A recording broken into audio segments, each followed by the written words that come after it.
नमस्कार, कहानी सागर में आपका हार्दिक स्वागत है। आज सुनिए कहानी शर्लॉक होल्म्स दी फ्रोजन लेक मर्डर मिस्ट्री। मेरा नाम डॉक्टर जॉन वाटसन है। लंदन की ठंडी और धुंध भरी गलियों में मैंने अपने प्रिय मित्र शेरलॉक होम्स के साथ अनगिनत रहस्यमय और पेचीदा मामलों का सामना किया है। दिसंबर की सर्द हवाएं शहर की गलियों में तांडव मचा रही थी। बर्फ की पतली परत हर छत, हर गली और हर कोने पर चुपचाप बैठी थी। 221 बी बेकर स्ट्रीट की खिड़कियां भी बर्फ से ढकी थी। कमरे में अलाव जल रहा था, धुआं हवा में घुला हुआ था। मैं डॉक्टर जॉन वाटसन अपनी डायरी लिखने ही वाला था।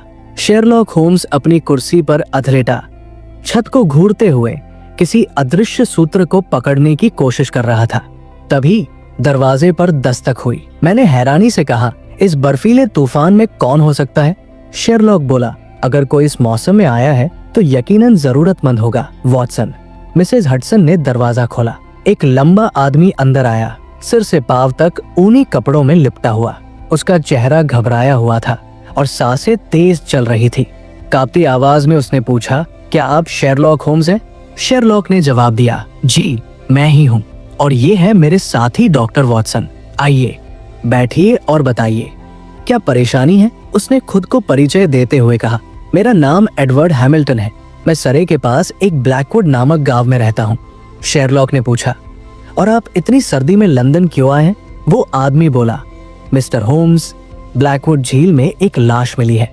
एक जवान महिला की लाश झील में पूरी तरह से जमी हुई थी। किसी को बर्फ के नीचे एक परछाई दिखी और जब बर्फ काटी गई तो एक लाश मिली। और सबसे बड़ी बात, मिस्टर होम्स, कि वो महिला पिछले हफ्ते रिचर्ड्स परिवार के साथ देखी गई थी। मैंने पूछा, रिचर्ड्स परिवार?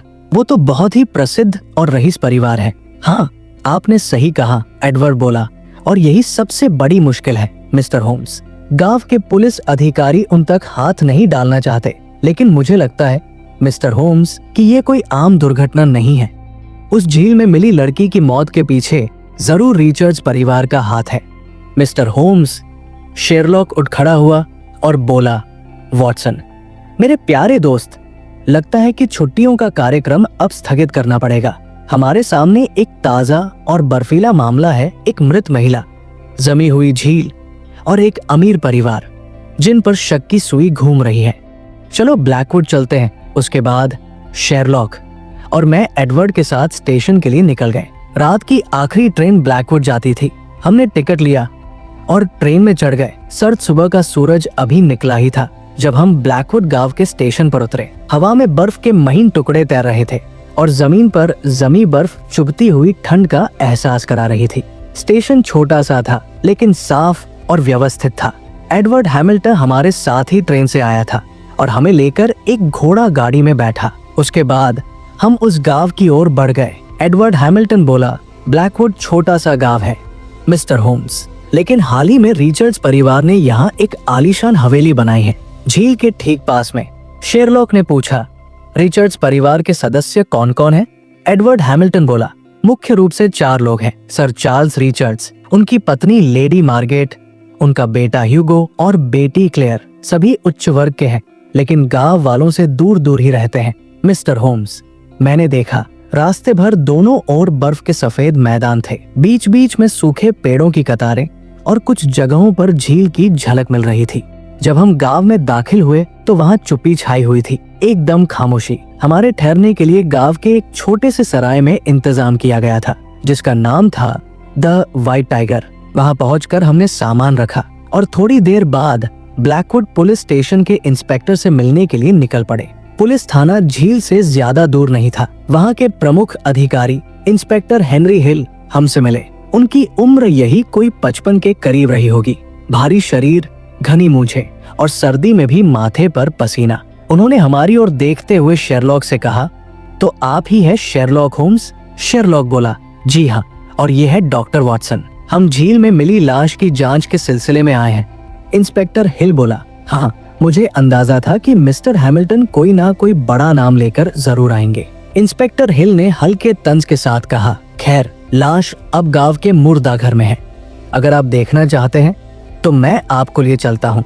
शेरलॉक बोला, जी हाँ, हमारी जांच की शुरुआत लाश को देखने से ही होगी। उसके बाद हम इंस्पेक्टर हिल के साथ मुर्दा घर पहुंचे। कमरे में बर्फ की ठंडक थी। बीच में मेज पर सफेद चादर से ढका हुआ एक शव रखा था। जब चादर हटाई गई तो मैंने गहरी सांस ली। ये तो खूबसूरत युवती है, मैंने धीमे से कहा। उसकी उम्र लगभग 25 के आसपास रही होगी।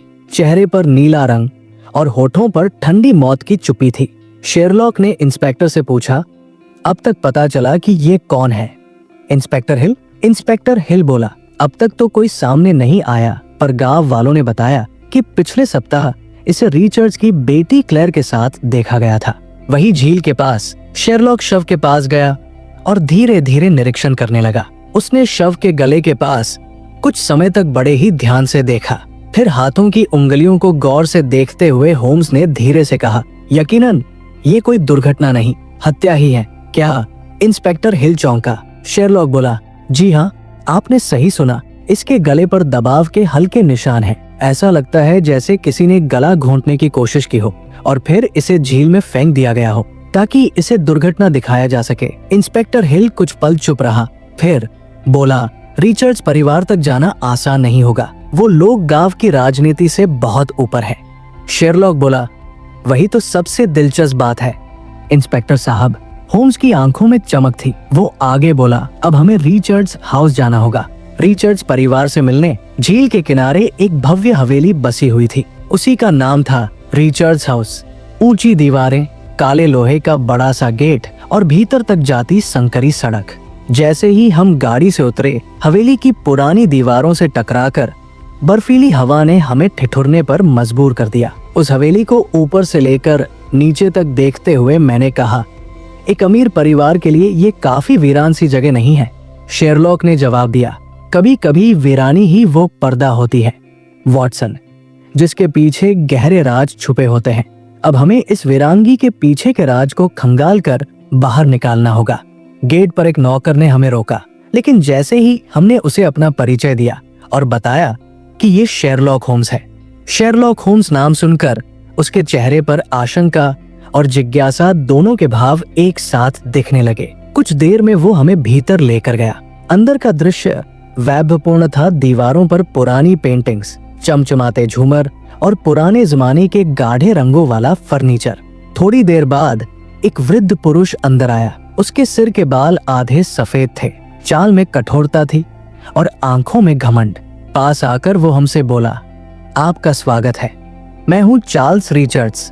मुझे बताया गया है कि आप झील में मिली लाश की जांच के सिलसिले में यहाँ आए हैं। जी हाँ, आपने सही सुना है सर रिचर्ड्स, होम्स ने विनम्रता से कहा। अब हम कुछ सवाल करना चाहेंगे सर रिचर्ड्स, अगर आपकी अनुमति हो तो। सर चार्ल्स रिचर्ड्स ने हल्के से सिर हिलाया और कहा, आपको जिससे बात करनी है आप बेझिझक कर सकते हैं। पहला नाम जो हमारे सामने आया वो था उनकी बेटी का, मिस क्लेयर रिचर्ड्स। क्लेयर की उम्र लगभग 22 से 23 के आसपास थी। सुंदर, लेकिन आंखों में गहरी बेचैनी, जैसे कोई चीज भीतर ही भीतर उसे कचोट रही हो। वो एक ऊंची कुर्सी पर बैठी थी। उसके हाथों में चाय का प्याला हल्के से कांप रहा था। होम्स ने बिना इधर उधर की बात किए उससे सीधा सवाल किया, मिस रिचर्ड्स, क्या आप उस लड़की को जानती हैं जिसकी लाश झील में मिली है? क्लेयर थोड़ी देर चुप रही, फिर धीरे से बोली, उसका नाम था एलिस हडसन। वो मेरी सहेली थी। शेरलॉक ने आगे पूछा, क्या आप उससे हाल ही में मिली थी? क्लेयर बोली, पिछले हफ्ते हम झील के किनारे टहलने गए थे। वो कुछ परेशान थी, बार बार कहती थी कि उसे सच बताना है सबके सामने। सच? कैसा सच? शेरलॉक का स्वर और गंभीर हो गया। कुछ देर खामोश रहने के बाद क्लेयर ने कहा, मैं नहीं जानती पूरा सच, लेकिन एलिस वो मेरे भाई ह्यूगो से जुड़ी थी। दोनों एक दूसरे से छुप छुपा के मिलते थे। शेरलॉक ने पूछा, क्या ह्यूगो इस समय घर पर है? क्लेयर बोली, नहीं, 2 दिन पहले वो अचानक लंदन चला गया, कहकर गया था कि कुछ जरूरी काम है। बातचीत के बाद हम हवेली की लाइब्रेरी में पहुंचे। वहां एक दीवार पर परिवार की एक पुरानी तस्वीर टंगी थी जिसमें ह्यूगो, क्लेयर और उनके माता पिता थे। लेकिन उस तस्वीर का एक कोना था जिसमें तस्वीर का कोई हिस्सा काटा गया था। शेरलॉक ने पूछा, ये तस्वीर अधूरी क्यों है? एक नौकर जो पास ही खड़ा था वो बोला, वो हिस्सा कई साल पहले काट दिया गया था साहब। उस हिस्से में सर रिचर्ड्स का बड़ा बेटा था विलियम। शेरलॉक ने चौंक कर पूछा, बड़ा बेटा, क्लेयर और ह्यूगो के अलावा भी कोई भाई था? नौकर बोला, था साहब, लेकिन कोई बात हुई, झगड़ा या धोखा, और फिर उसका नाम तक लेना मना हो गया इस घर में। हम हवेली से निकले तो शाम के साए झील में उतर चुके थे। बर्फ से ढकी सफेदी में लिपटी झील एक चमकती मौत जैसी लग रही थी। शेरलॉक बोला, वॉटसन, ये मामला जितना दिखता है उससे कहीं अधिक गहरा है। एलिस हडसन सिर्फ एक पीड़िता नहीं, वो कुछ ऐसा जानती थी जो पूरे परिवार की नींव हिला सकता था, और बेचारी इसी वजह से मारी गई। मैंने धीरे से कहा। शेरलॉक बोला, हाँ, हो सकता है। अब वॉटसन, हमें ह्यूगो को खोजना होगा, और संभवतः उस गुमनाम विलियम को भी। झील के किनारे की ठंडी हवा में अब साजिशों की बह आने लगी थी। रिचर्ड्स हवेली से लौटते वक्त होम्स कुछ असामान्य रूप से चुप था। वो विचारों में डूबा हुआ था, जैसे कोई बहुत बड़ी गुत्थी हल करने की कगार पर हो। हम दोनों अपने सराय द व्हाइट टाइगर लौटे। मैं गर्म चाय का प्याला लेकर बैठा, लेकिन होम्स तुरंत अपने नोट्स पर झुक गया और बोला, वॉटसन, हमें ह्यूगो रिचर्ड्स के बारे में जितना जल्दी हो सके पता लगाना होगा। उसका अचानक लंदन चले जाना, ये बात शक की सुई उसी की तरफ घुमा रही है। मैंने पूछा, कहीं ऐसा तो मुमकिन नहीं शेरलॉक कि ह्यूगो का इस मृत लड़की के अलावा किसी और महिला के साथ भी ताल्लुकात रहे हों? शेरलॉक बोला, नहीं, उससे भी ज्यादा। होम्स गंभीर हो गया। एलिस हडसन ह्यूगो की केवल दोस्त नहीं थी, मैं यकीन के साथ कह सकता हूँ कि वो इस परिवार से जुड़ा कोई बहुत बड़ा राज जानती थी। हमें एलिस की निजी जिंदगी को खंगालना होगा, वॉटसन। एडवर्ड हैमिल्टन ने बताया कि एलिस कुछ समय से गांव के किराए के एक छोटे से कॉटेज में रह रही थी, रिचर्ड्स परिवार के नौकरों के क्वार्टर के पीछे। हम वहां पहुंचे। वो घर छोटा था, लेकिन अच्छी तरह से व्यवस्थित था। अंदर लकड़ी की मेज, एक अलमारी और एक छोटी सी चारपाई थी। अलमारी में कुछ कपड़े मिले और एक बंद लकड़ी का डिब्बा। इसमें तो ताला लगा है। शेरलॉक, मैंने कहा। होम्स ने अपनी जेब से एक मास्टर की निकाली और कुछ ही सेकंड्स में उसने वो ताला खोल दिया। उस डिब्बे के अंदर कुछ खत थे, एक छोटा लॉकेट और एक चमड़े की डायरी। उस डायरी के पन्ने थोड़े मुड़े हुए थे, लेकिन साफ सुथरे थे। हमने वो डायरी पढ़ी। उसमें लिखा था, 14 नवंबर, ह्यूगो कहता है कि मुझसे प्यार करता है, लेकिन वो कभी अपने परिवार के सामने हमें स्वीकार नहीं कर सकता। 21 नवंबर, मुझे क्लेयर ने कहा कि रिचर्ड्स परिवार के अतीत में बहुत कुछ ऐसा है जो बाहर नहीं आना चाहिए। मैं डरने लगी हूँ। 28 नवंबर, मैंने वो पुराना खत फिर से पढ़ा। अगर ये सच है तो इसका मतलब है कि ह्यूगो मेरा भाई है। मैंने चौंक कर शेरलॉक की ओर देखा और कहा, अब इसका क्या मतलब है शेरलॉक? शेरलॉक बोला, इसका मतलब है कि शायद एलिस और ह्यूगो में कोई खून का रिश्ता था जिसे दोनों नहीं जानते थे, लेकिन किसी दस्तावेज या खत से एलिस को ये पता चला और इसी कारण वो बहुत डरी हुई थी और शायद इसीलिए मारी भी गई। उसके बाद हम वापस झील के किनारे गए, उसी जगह जहां एलिस आखिरी बार देखी गई थी। होम्स ने आसपास की बर्फ को अच्छे से परखा और अपनी पैनी नजर से उसने चारों ओर जांच की। फिर उसे एक पत्थर के नीचे कुछ महसूस हुआ। शेरलॉक ने जमीन की ओर इशारा करते हुए कहा, लगता है इसके नीचे कुछ दबा हुआ है वॉटसन। मैंने उसकी मदद की और थोड़ी सी खुदाई के बाद में एक मोड़ा हुआ कागज मिला। शायद किसी खत का टुकड़ा था। उसमें लिखा था, अगर किसी को ये खत मिले तो जान ले कि मैं एलिस हडसन रिचर्ड्स परिवार का हिस्सा हूँ। मैं खुद को नहीं मार रही, लेकिन अगर मेरी लाश मिले तो समझना कि किसी ने मुझे चुप करा दिया है। मैंने कहा, अब ये तो एक पक्का ठोस सबूत है। शेरलॉक बोला, हाँ, लेकिन अदालत में ये तब तक मायने नहीं रखेगा जब तक हम प्रमाणित ना करें कि ये लिखावट एलिस की है और ये साबित ना कर दें कि इसे मरने से पहले उसी ने यहाँ छुपाया था। अब हमारे पास सबूत के तौर पर थे एलिस की डायरी, ह्यूगो के साथ उसके रिश्ते का संकेत और झील के पास मिला चेतावनी भरा खत। लेकिन अभी भी कई सवाल थे। ह्यूगो कहाँ है?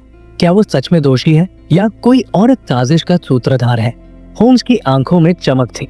वो बोला, अब वॉटसन, अब हमें वापस लंदन जाना होगा ह्यूगो को खोजने। 3 दिन बाद हम वापस लंदन में थे। दिसंबर की ठंड ने शहर को जकड़ रखा था और कोहरे की चादर में लिपटी गलियों में एक सन्नाटा सा पथरा पड़ा था। पर शेरलॉक की आंखों में बेचैनी और जुनून की चमक थी, जैसे वो किसी अदृश्य अपराधी को पकड़ने ही वाला हो। शेरलॉक ने कहा, ह्यूगो रिचर्ड्स को लंदन में देखे जाने की सूचना मुझे वेट स्ट्रीट इंटेलिजेंस नेटवर्क से मिली है। उसने होटल नहीं लिया, वो किसी पुराने दोस्त या किराए के घर में ठहरा है। हमें उसे ढूंढना होगा इससे पहले कि वो वहां से भी गायब हो जाए। वॉटसन। शेरलॉक ने अपनी जानी पहचानी चाल अपनाई। शहर के अखबारों, क्लबों और निजी सूचनाओं यानी वो अपनी पहचान के मुखबिरों से मिला और 2 ही दिन के भीतर उसे एक सुराग हाथ लग गया। शेरलॉक बोला, ह्यूगो रीजेंट स्ट्रीट के पास कैनिंग लॉज में छुपा है। वॉटसन। उसने वहां रॉबर्ट मॉरिस के नकली नाम से कमरा बुक कराया है। उसके बाद हम तुरंत उस लॉज में पहुंचे। लॉज का मालिक एक बूढ़ा आदमी था जिसने कुछ पैसे के बदले हमें वो कमरा दिखा दिया, लेकिन कमरा खाली था, ह्यूगो जा चुका था। शेरलॉक ने कमरे के कोने में रखे डस्टबिन में झांका और उसके अंदर उसे कुछ कागज के टुकड़े मिले। शेरलॉक ने उसे उठाकर देखा, वो एक फटी हुई मेडिकल रिपोर्ट थी। मैंने उस रिपोर्ट के टुकड़ों को जोड़ा और उसे पढ़ा। Tenth merchant clinic, Bethnal Green. एक मेडिकल रिपोर्ट जिस पर सिर्फ एक नाम लिखा था, एमएच। मैंने शेरलॉक से कहा, अब ये क्या है? होम्स की आंखें चमक उठीं। वो बोला, ये क्लिनिक गरीब औरतों के जन्मे बच्चों और अवैध रूप से जन्मे बच्चों के रिकॉर्ड रखता है। वॉटसन। यानी ऐसे बच्चों के रिकॉर्ड जो नाजायज ढंग से पैदा हुए हों और जिनकी जानकारी छुपानी जरूरी हो। ये गैर कानूनी है, पर छुप छुपाकर ऐसा होता है। इस रिपोर्ट में लिखे नाम के इनिशियल्स एमएच। एलिस की माँ का नाम हो सकता है मार्थ हडसन। मैंने पहले ही एलिस हडसन से जुड़ी कुछ जानकारी एकत्रित कर ली थी। मेरे लिए ये काम मेरे मुखबिरों ने किया था। अगर ये रिपोर्ट सही है तो एलिस रिचर्ड्स परिवार की नाजायज संतान थी। अब हमें क्लिनिक जाना होगा। वॉटसन। चलो। उसके बाद हम सीधे क्लिनिक पहुंचे। वहां का माहौल बहुत पुराना, धुंधला और थका हुआ था। डॉक्टर एंड्रयू बेल, जो उस समय ड्यूटी पर थे, पुराने रजिस्टर देखकर बोले, M.H नाम से 25 साल पहले एक फाइल थी। माँ का नाम था मार्थ हडसन और पिता का नाम। कहते वो रुक गया। शेरलॉक ने पूछा, हाँ, पिता का नाम क्या था? डॉक्टर फाइल को ध्यान से देखते हुए बोला, पिता का नाम था सर चार्ल्स रिचर्ड्स। ये सुनते ही मुझे लगा जैसे जमीन ही गई हो। मैंने हैरानी से होम्स की ओर देखा और कहा, अब यानी Alice Hudson sir Charles Richard की बेटी थी? शेरलॉक बोला, बिल्कुल, और ह्यूगो रिचर्ड्स उसका सौतेला भाई। दोनों को ये नहीं पता था जब तक एलिस ने ये फाइल नहीं खोज ली, और जब उसने सच जान लिया शायद उसने विरोध किया। ह्यूगो के साथ संबंध खत्म करने की धमकी दी और फिर मारी गई। अब हम ये जानते थे कि एलिस रिचर्ड की नाजायज संतान थी। ह्यूगो और एलिस का रिश्ता खून का था, भाई बहन वाला। एलिस ने सच्चाई पता चलते ही सबको बताने की बात कही थी और अब ह्यूगो लापता था। होम्स बेकर स्ट्रीट लौटते वक्त बस एक ही वाक्य दोहराता रहा, वॉटसन। अब वक्त आ गया है। उस घर की बुनियाद हिलाने का समय आ चुका था। हम अगले ही दिन ब्लैकवुड गांव वापस लौट आए। इस बार हमारे पास सिर्फ संदेह नहीं बल्कि सबूत भी थे। एलिस की डायरी, टेंथ मर्चेंट क्लिनिक की फाइल और वो खत जो एलिस ने झील के पास छुपाया था। शेरलॉक ने कहा, अब हमें रिचर्ड्स परिवार का सामना करना होगा। वॉटसन। वो भी पूरे सच के साथ। लेकिन ध्यान रहे, कभी कभी सच की धार तलवार से ज्यादा तेज होती है। उसके बाद हम रिचर्ड्स की हवेली के लिए निकल गए। जब हम रिचर्ड्स हवेली पहुंचे तो इस बार दरवाजे पर वही नौकर खड़ा मिला, लेकिन उसके चेहरे पर तनाव साफ दिखाई दे रहा था। उसने धीमे स्वर में कहा, आप ही का इंतजार था साहब, अंदर सब कुछ बदल गया है। उसके बाद हम ड्राइंग रूम में पहुंचे। सर चार्ल्स रिचर्ड्स वही बैठे थे, पहले से ज्यादा थके हुए और गहरे चिंतन में डूबे हुए। उनकी पत्नी मार्गेट खामोशी से दूर कोने में बैठी थी। उनकी बेटी क्लेयर कमरे में नहीं थी। सर चार्ल्स रिचर्ड्स बोले, तो मिस्टर होम, बताइए, क्या आपने एलिस की मौत का रहस्य सुलझा लिया?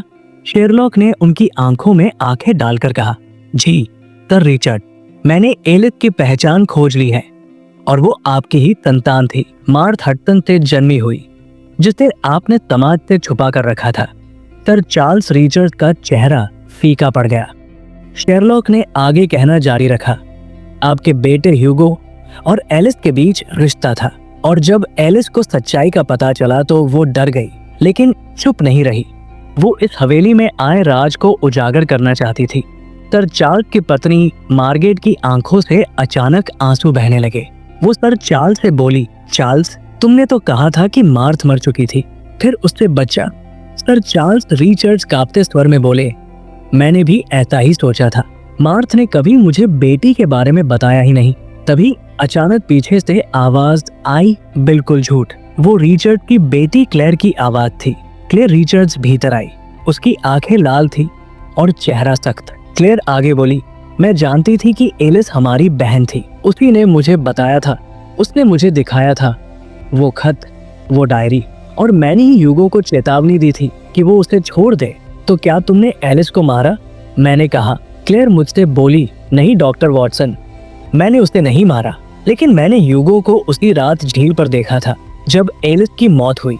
शेरलॉक तुरंत बोल पड़ा, मतलब ह्यूगो ही वो अंतिम व्यक्ति था जो एलिस से मिला?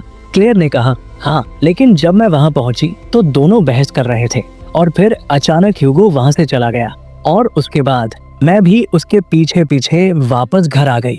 लेकिन अगली सुबह जब लाश मिली तो मैं समझ गई थी कि कोई और भी था उस झील के पास। शेरलॉक ने पूछा, और कौन था उस झील के पास? क्लेयर कुछ देर चुप रही, फिर उसने धीरे से कहा, माँ। ये सुनकर हॉल में सन्नाटा छा गया। मैंने माँ को देखा, माँ भी झील के किनारे गई थी। एलिस के पीछे पीछे शेरलॉक ने मार्गरेट की आंखों में देखा, जिसका चेहरा अब भाव शून्य था। वो बोली, मैंने अपने बच्चों को बचाने के लिए उसे रोका। वो ह्यूगो को बर्बाद कर देती। अगर वो सच सबके सामने ले आती तो हमारा नाम मिट्टी में मिल जाता। मैंने बीच में कहा, तो आपने एलिस को ही खत्म कर दिया? मार्गरेट बोली, मैंने तो उसे सिर्फ समझाने की कोशिश की थी, लेकिन वो बर्फ के किनारे से फिसल गई। मैंने उसे बचाने की भी कोशिश की। मैंने गिरने से पहले उसको पकड़ना चाहा तो मेरे हाथ में उसके गले का स्कार्फ आ गया, लेकिन कुछ देर बाद वो स्कार्फ मेरे हाथ से छूट गया और एलिस दमी हुई बर्फ की परत को तोड़कर झील के अंदर गिर गई। मैंने उसके बाद भी उसे बचाने की कोशिश की, मगर झील का पानी दोबारा से जम गया और एलिस उस झील में कैद हो गई। मैं कुछ नहीं कर पाई। मैं उसे बचाना चाहती थी, लेकिन मैं नहीं बचा सकी। उसके बाद मार्गरेट सिर झुकाकर रोने लगी। सर चार्ल्स भी कुर्सी पर सिर झुकाकर बैठे हुए थे। हवेली की दीवारों में जैसे कोई पुरानी चीख बिखर गई हो। एलिस हटन, एक ऐसी लड़की जो अपनी खून की पहचान ढूंढ रही थी, जिसने सच भी जान लिया था, लेकिन उसकी कीमत उसे अपनी जान देकर चुकानी पड़ी। वो उसकी बुरी किस्मत थी। बेचारी ह्यूगो गायब था, लेकिन निर्दोष साबित हुआ। क्लेयर, जिसने सच छुपाया, लेकिन अपराध उसने भी नहीं किया था। मार्गरेट, जिसने परिवार की इज्जत बचाने के लिए हत्या तो नहीं की, लेकिन मौत का कारण बनी। अगर उस रात वो एलिस से मिलने झील पर नहीं जाती और उनके बीच कोई बहस नहीं होती तो शायद एलिस दुर्घटना का शिकार नहीं होती और शायद वो आज जिंदा होती। रिचर्ड्स हवेली में जो कुछ हुआ वो पूरे गांव में आग की तरह फैल गया। अमीर और प्रतिष्ठित रिचर्ड्स परिवार की ये अंदरूनी त्रासदी अब एक खुली सच्चाई बन चुकी थी। मगर कहानी अभी पूरी नहीं हुई थी। शेरलॉक होम्स ने अब पुलिस को सूचित कर दिया था। गांव के इंस्पेक्टर ब्रैडली को सारी जानकारी दी गई, डायरी, पत्र, क्लिनिक की फाइलें और क्लेयर और मार्गरेट के बयान, सब कुछ। इंस्पेक्टर ब्रैडली ने सिर हिलाया। ओह, तो ये मामला हत्या का नहीं था, बल्कि कई पीढ़ियों से छुपाए गए झूठ और पाखंड का था। ठीक 2 दिन बाद, जैसे किसी ने उसके दिल में अपराध बोध की चिंगारी जला दी हो। इसी वजह से ह्यूगो रिचर्ड्स लौट आया। जब हमने उसे थाने में देखा तो वो बुरी तरह से टूटा हुआ लग रहा था। बाल बिखरे हुए, आंखों के नीचे गहरे काले घेरे और आत्मा में पश्चाताप की लकीरें। मैंने उसे नहीं मारा, ह्यूगो रिचर्ड्स बोला। मैं उससे झील पर मिला था। उसने मुझसे कहा था कि हम भाई बहन हैं। मैं ये सुनकर अंदर तक नहीं गया था। मुझे कुछ समझ नहीं आया तो मैं वहां से भाग गया और फिर कभी लौटने की मेरी हिम्मत नहीं हुई। लेकिन जब मुझे पता चला कि वो मर चुकी है तो मैं उसके बाद ह्यूगो रोने लगा। शेरलॉक ने पूछा, क्या तुम जानते थे कि तुम्हारी माँ भी वहां गई थी? ह्यूगो ने हैरानी से सिर हिलाया। नहीं, मुझे नहीं पता था। शेरलॉक ने आगे पूछा, क्या तुम एलिस से प्यार करते थे? हाँ, उसका स्वर काम गया। अगर वो मेरी बहन ना होती तो मैं उसी से ही शादी करता, लेकिन अब सब खत्म हो गया। शेरलॉक होम्स और मैंने स्थानीय मजिस्ट्रेट के सामने सारी रिपोर्ट पेश की। लेडी मार्गरेट रिचर्ड्स को गिरफ्तार नहीं किया गया क्योंकि एलिस की मृत्यु एक दुर्घटना साबित हुई। एलिस के गले में जो नीले रंग का निशान था जिससे ये पता चल रहा था कि उसका गला घोंटकर उसकी हत्या की गई है। दरअसल वो निशान मार्गेट द्वारा एलिस को बचाने के दौरान गलती से लगा था, इसीलिए मार्गेट निर्दोष साबित हुई। उसके बाद सर चार्ल्स रिचर्ड्स ने चुपचाप अपने आप को सार्वजनिक जीवन से अलग कर लिया। क्लेयर ने गांव छोड़ने का निर्णय लिया और वो चली गई। ह्यूगो अब टूट चुका था, लेकिन उसने अदालत में एलिस के लिए अपने प्यार और पश्चाताप को शब्दों में ढाला। अदालत ने उसे निर्दोष माना, लेकिन सामाजिक दृष्टि से वो शायद कभी खुद को माफ नहीं कर पाया। ये पूरा मामला सुलझ जाने के बाद शेरलॉक और मैं एक बार फिर उसी झील के किनारे पहुंचे। अब बर्फ पिघलने लगी थी और झील की सतह पर धूप की हल्की परछाइयां लहरों के साथ खेल रही थी। मैंने शेरलॉक से कहा, यही वो झील है जिसमें कुछ समय तक उसकी लाश तैरती रही थी। देखो अब कितनी शांत है ये झील। कौन जानता है इसके अंदर कितने राज और कितनी अधूरी सांसें कैद होंगी। शेरलॉक ने गहरी सांस लेते हुए कहा, जो भी हो, अब एलिस की आत्मा को शायद शांति मिल गई है, क्योंकि उसका सच अब सबके सामने आ चुका है। फिर कुछ पल चुप रहकर उसने कहा, लेकिन अफसोस इस बात का है कि एलिस इतनी कम उम्र में इस दुनिया से विदा हो गई। आप सुन रहे थे दी फ्रोजन लेक मर्डर मिस्ट्री। अगर ये कहानी आपके दिल को छू गई हो तो इसे लाइक करें और अपने दोस्तों व परिवार के साथ शेयर करें। धन्यवाद।